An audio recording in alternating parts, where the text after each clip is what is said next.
Hello दोस्तों, नमस्कार। जितने भी हमारे ईपीएस 95 पेंशन धारक भाई बंधु हैं, आप सबका हमारे नए वीडियो में स्वागत है।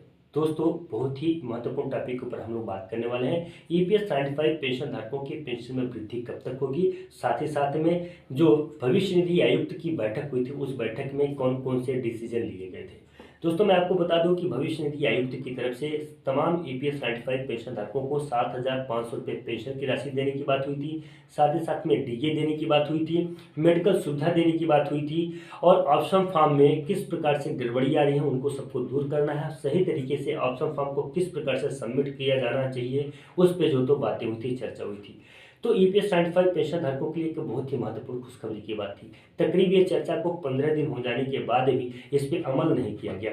तब माननीय कमांडर अशोक राव जी ने फिर से नाराजगी व्यक्त करते हुए उनसे जाके ये प्रश्न किया कि आपके द्वारा ईपीएस 95 पेंशन धारकों की पेंशन में वृद्धि को लेके ये सारी बातें की गई थी, इसमें सहमति जताई गई थी, इसके बाद भी क्यों नहीं हुआ। सबसे पहले तो दो तीन बातों को आप ध्यान में रखिएगा। 7,500 प्लस डीए की अगर बात उठी थी, तब उनके माध्यम से कहा गया था कि यह संभव नहीं है किसी भी बाहरी या अतिरिक्त बजट के। तब माननीय कमांडर अशोक रावत जी ने एक जो तो अपना रिकॉर्ड, अपना डाटा प्रस्तुत किया वहाँ पे कि देख लीजिए, इस डाटा के अनुसार आपको किसी भी अतिरिक्त बाहरी फंड की आवश्यकता नहीं है।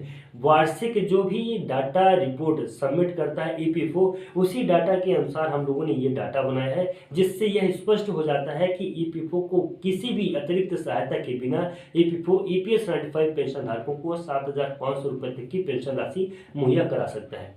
वहाँ भी सहमत हो गए वो लोग। अब दूसरे नंबर पे है, देखिए, पेंशन जो आयुक्त के लोग थे, जो उनके सीनियर अधिकारी थे, जो एग्जीक्यूटिव थे, जो आए थे, सबसे महत्वपूर्ण बात था कि माननीय महोदया नीला शामी जी भी वहाँ पे मौजूद रही हैं। उनके देख रेख में, उनके अगुवाई में ही ये मीटिंग संपन्न हुई है वहाँ पे। फिर इसके बाद में दूसरे नंबर पे मेडिकल सुविधा की बात आई, तो मेडिकल सुविधा के लिए उन्होंने सहमति जताई। उन्होंने यह भी कहा कि मेडिकल सुविधा के लिए जितनी भी औपचारिकताएं थी, सभी औपचारिकताओं को पूर्ण किया जा चुका है, यानी कि पेपर संबंधी जो काम हो रहे थे, उन पेपर संबंधी कामों को पूर्ण किया जा चुका है। अब जल्द ही इस सुविधाओं से तमाम ईपीएस 95 पेंशन धारकों को लाभ मिलने लगेगा।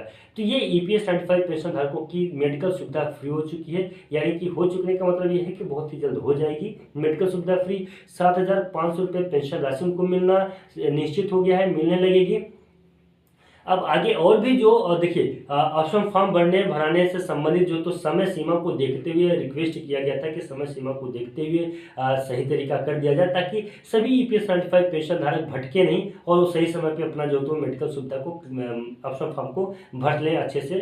तो वहाँ पे भी बात हुई थी, और ऑप्शन फॉर्म भरने के लिए एक जो तो अतिरिक्त सुविधा मुहैया कराने की बात हुई थी, वो भी मंजूर हो चुका है लगभग लगभग। उसमें से कुछ पॉइंट्स और भी हैं जिन पॉइंटों के ऊपर जो तो विशेष रूप से आग्रह किया गया था माननीय कमांडर अशोक राव जी के माध्यम से, लेकिन उन पॉइंटों को सुना और समझा नहीं गया है। यहाँ पे मुख्यतः अगर बात की जाए तो ईपीएस 95 पेंशन धारकों को तीन ओर से जो तो फायदा दिख रहा है। मेडिकल सुविधा और 7,500 रुपये पेंशन राशि, साथ ही साथ में डीए उनको मिलेगा, और जो तो ऑप्शन फॉर्म को लेके भी चर्चाएं हो रही हैं। ऑप्शन फॉर्म में पूर्णतः सहमति नहीं जताई गई है, लेकिन यह है कि जितना ज़्यादा संभवतः, जितना ज़्यादा हो सकता है उतना ज़्यादा प्रयास किया जाएगा।